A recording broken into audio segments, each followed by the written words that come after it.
بسم اللہ الرحمن الرحیم۔ پیارے ساتھیو، کیا آپ نے کبھی خود سے یہ سوال کیا ہے کہ انسان ایک دوسرے انسان کا غلام کیوں بن جاتا ہے؟ حالانکہ نہ کوئی زنجیر ہے نہ بیڑیاں، پھر بھی انسان جھکا ہوا ہے، ڈرا ہوا ہے، خاموش ہے۔ آخر وجہ کیا ہے؟ اکثر ہم سمجھتے ہیں کہ غلامی صرف زنجیروں کا نام ہے، لیکن حقیقت یہ ہے کہ اصل غلامی ذہن اور دل کی ہوتی ہے۔ جب انسان سچ بولنے سے ڈرے، حق کے لیے کھڑا ہونے سے گھبرائے اور طاقتور کے سامنے خاموش ہو جائے، وہ اسی لمحے غلام بن جاتا ہے۔ پیارے ساتھیو، کوئی نوکری کے خوف سے ظلم برداشت کرتا ہے تو کوئی رزق کے ڈر سے سچ چھپا لیتا ہے، اور کوئی دنیا کے فائدے کے لیے اپنی غیرت بیچ دیتا ہے۔ حالانکہ یہ خوف ہمیں سکھاتا ہے کہ انسان ہمیں نقصان پہنچا سکتا ہے، حالانکہ دراصل حقیقت یہ ہے کہ نفع اور نقصان صرف اللہ کے ہاتھ میں ہے۔ جب ایمان مضبوط ہوتا ہے تو انسان صرف اللہ سے ڈرتا ہے، اور جب ایمان ہی کمزور ہو جائے تو ہر انسان خوف کی علامت بن جاتا ہے۔ ہم بھول جاتے ہیں کہ عزت بھی اللہ دیتا ہے اور ذلت بھی اللہ دیتا ہے، اور رزق کا مالک بھی وہی ہے۔ پیارے ساتھیو، اسلام انسان کو آزادی سکھاتا ہے، غلامی نہیں۔ میرے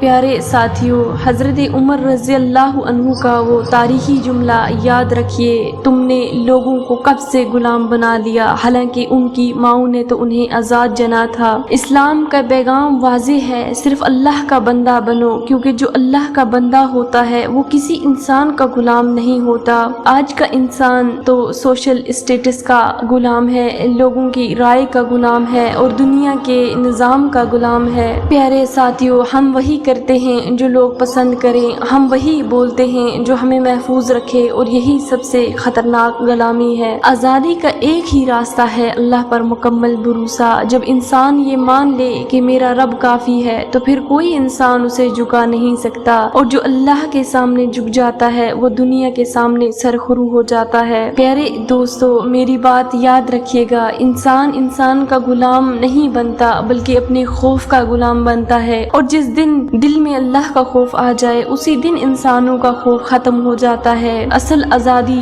تو یہی ہے کہ انسان صرف اپنے رب کا بندہ ہو کے رہے۔